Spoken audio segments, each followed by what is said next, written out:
হরে কৃষ্ণ। মহাভারত যুদ্ধের আগে মাঠের পরিক্রমা করার জন্য আর যুদ্ধের রণনীতি তৈরি করার জন্য শ্রীকৃষ্ণ অর্জুনকে নিয়ে যুদ্ধভূমিতে গেলেন।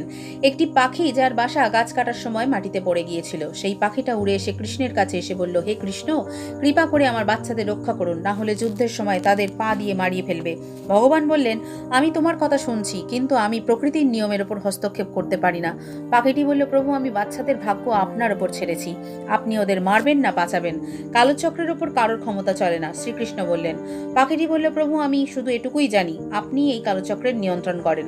শ্রীকৃষ্ণ বলল, তোমার বাসায় 3 সপ্তাহের জন্য খাবার মজুদ রাখো। এই সব কথাবার্তার পর অর্জুন পাখিটিকে তাড়িয়ে দিল। 2 দিন পর যুদ্ধ শুরু হলো। কৃষ্ণ অর্জুনকে বলল, তোমার ধনুক আর তীর আমাকে দাও। অর্জুন অবাক হয়ে বলল, মাধব, আপনি তো যুদ্ধে হাতিয়ার না ওঠানোর শপথ নিয়েছিলেন, আমাকে আজ্ঞা দিন, আমার তীরের কাছে কোনো কিছু অভেদ্য নয়। চুপচাপ অর্জুনের থেকে ধনুক তীর নিয়ে একটা হাতিকে নিশানা করলেন, কিন্তু নিশানা হাতিকে না লেগে হাতির গলার ঘণ্টায় লেগে ঘণ্টাটা পড়ে গেল। অর্জুন তা দেখে নিজের হাসি চাপতে পারল না।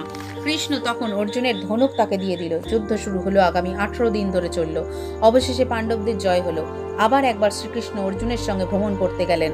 যুদ্ধের ময়দান গম্ভীর ছিল, শবদেহ আর মরা হাতিতে ময়দান ভর্তি ছিল। কৃষ্ণ একটা জায়গায় দাঁড়ালো আর একটা ঘণ্টা দেখে ভাবতে লাগলো।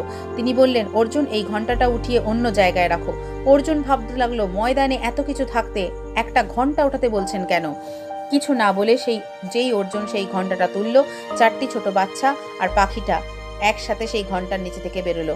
18 দিন আগে কেটে ফেলা একটা ঘণ্টা পুরো পরিবারকে রক্ষা করেছিল। অর্জুন পুরো ব্যাপারটা বুঝতে পারল আর বলল, আপনাকে মানব শরীরে বেশ সামান্য মানুষের মতো ব্যবহার দেখে আমি ভুলে গিয়েছিলাম যে আপনি বাস্তবে কে। হরে কৃষ্ণ, হরি বল।